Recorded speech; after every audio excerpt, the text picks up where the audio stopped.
Stage 21 is entitled Aquae Sulis. The model sentences are found on pages 2 through 5. They tell a story set during the construction of the Roman baths that we talked about in class. In the story, a Roman architect, this guy, will interact with a bunch of local craftsmen, fabri, that is all these guys, during the construction of the baths. The first caption contains none of the new grammar. It just sets the stage for what comes next. In Oppido, in town, aquis sulis of aquae sulis laborabant multi fabri. Many craftsmen were working in the town of Aquae Sulis. These craftsmen are the subject of the qui clause that follows. Many craftsmen qui thermas maximas extruebant, who were building thermas maximas, a very large bathhouse. Architectus Romanus, again, that's this guy, fabros inspiciebat, was inspecting the craftsmen. So now the Roman architect's going to inspect the work of several of these craftsmen, referred to as faber primus, secundus, tertius, first, second, and third. Faber primus statuam Dei sulis faciebat. The first craftsman was making a statue, of the goddess Sulis. You may recognize the goddess Sulis from the cover of Unit 3. And you might have also noticed how much both of these guys look like the actor John Travolta, the young one and the old one.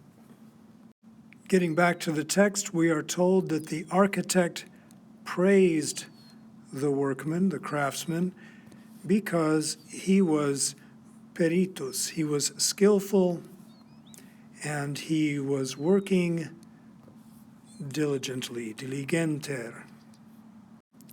Now, I want you to notice how the verb in this sentence, laudavit, becomes an adjective in the next sentence, laudatus. So the architect praised the craftsman because he was working hard, and then the craftsman, praised by the architect, was very happy. We'll see this pattern repeated in each of the following sentences.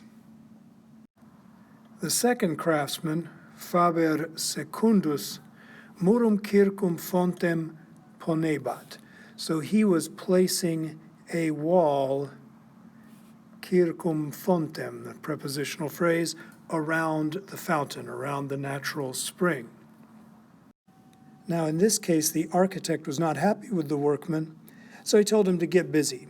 Incitavit, right? It means to tell someone to do something, to incite them. So, fabrum incitavit, because the faber fessus erat, was tired, et lente laborabat, and was working slowly. Again, the important thing to notice is how the verb incitavit becomes an adjective, incitatus. So the architect, fabrum incitavit, right? He scolded the craftsman because he was tired and working slowly. And then the faber incitatus ab architecto, scolded by the architect, rem graviter ferebat. He took it badly, he got upset. However, tamen, he didn't say anything about this, nihil dixit, because architectum timebat, because he was afraid of the architect. This brings us to the third craftsman, faber tertius, who was carrying water. He was carrying it ad balneum, to the pool that we saw, from a fonte sacro, from the sacred fountain. More about the pool and the sacred fountain when we get into our story. Now, the architect is really upset with this guy. It says here, architectus fabrum vituperavit. He cursed out the faber, the craftsman, because the craftsman ignavus erat, was lazy, et minime laborabat, and he was working very little. Again, the verb that describes what the architect did to the craftsman, vituperavit, becomes an adjective that describes the craftsman in the third sentence. So, architectus fabrum vituperavit becomes faber ab architecto vituperatus. Having been cussed out by the architect, the workman responded rudely, insolenter. He shouldn't have done that. Here's why. Architectus ubi verba insolentia fabri audivit, okay, when he heard the insolent words of the workman, servos suos arcesivit, he summoned his slaves. That's these guys. And once again, the verb that's used to describe what the architect did to his slaves, he summoned them, becomes an adjective that describes the slaves themselves. So, architectus servos suos arcesivit becomes servi ab architecto arcesiti.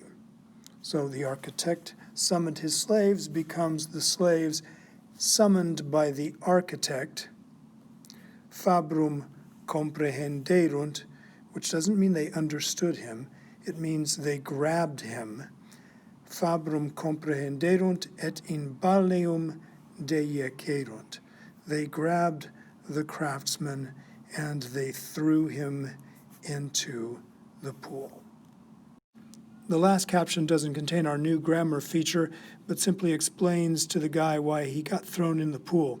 Linguam soldidam habes, said the architect Kakinans, laughing. You have a dirty tongue. We'd probably say you have a dirty mouth.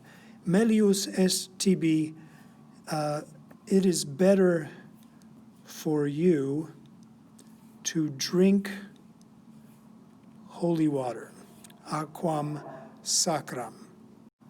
Now you may have recognized this form, kakinans, as a present active participle, which is to say an adjective derived from a verb that describes someone in terms of what they are doing. So the architect is laughing. The adjectives we saw in today's model sentences, laudatus, incitatus, vituperatus, arcesiti, are examples of another kind of participle called the perfect passive participle. These describe someone not in terms of what they're doing, but what has been done to them. So in stage 20, we came across forms like quaerentes and sedentem, meaning looking for, sitting. And in stage 21, we'll see words like excitatus and laudatus, meaning awakened, not awakening, praised, not praising. We'll see lots of examples of these participles in our reading because Latin really likes to have adjectives do the work of verbs. Anyway, that's all for now. We'll be back next time with a story about your friends Quintus, Salvius, and Cogidubnus.